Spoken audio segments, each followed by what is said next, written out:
afternoon. I'm Mrs Brady. Today I'm going to make that popular Italian dish, pizza pie. You've all probably heard about it, and if you like the recipe, please get a pencil and paper and then you can take it down as I go. Pizza pie is becoming very popular, especially down in the States. There are some restaurants that even specialize in it. These are called pizzerias. And Saturday night as you drive down, you can see cars lined up for miles waiting for their pizza. Pizza pie is composed of 3 parts. First, there is the base, which is usually a biscuit or a yeast dough.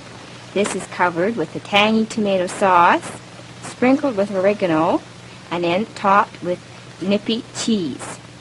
Now, the pan for pizza is usually round and flat with a slightly raised side. If you have a cookie sheet, a flat cookie sheet would be grand. First, we're going to oil our pan. This is so the base won't stick to the bottom. Just use light, I just use Mazola oil.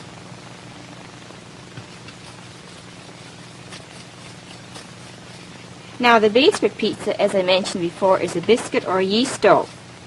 For the biscuit dough, just combine 2 cups of all-purpose flour, 1 teaspoon of salt, 4 teaspoons of baking powder, and sift these ingredients, and then cut in about 5 to 6 tablespoons of shortening. And cut this to the size of small peas. Then you add 1 cup of milk and combine these ingredients until they stick together. Then put them out on a floured board and knead for 8 to 10 minutes. And then roll it out till it's about 1/4 inch thick, as I have done here. Now we'll just place our dough in the pan. And just cut it to the size of the pan, and then we'll spread it out. Now our next ingredient, and I think the most important in making a good pizza, is your spice. And this is an Italian herb, oregano, or as some people pronounce it, oregano. I have the flaked oregano here, but some people prefer the powdered. Sprinkle it on liberally, as this gives it the grand flavor. I'm being very generous with this. And next, our final topping is the cheese. And this is the most important ingredient in your pizza pie. I have grated 1/2 pound of mozzarella and 1/4 pound of cheddar. First, I think I'll use some mushrooms. Second topping, we'll use pepperoni. The men really go for this. And a third topping, I'm going to use the sliced olives. These are green pimento olives.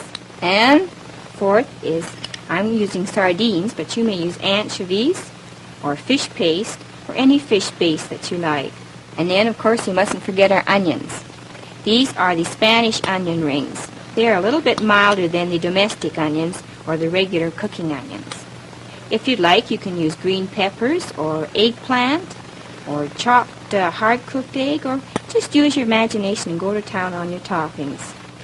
Now, if you're having somebody drop in and you want a quick party snack and tasty treat, here's a little trick.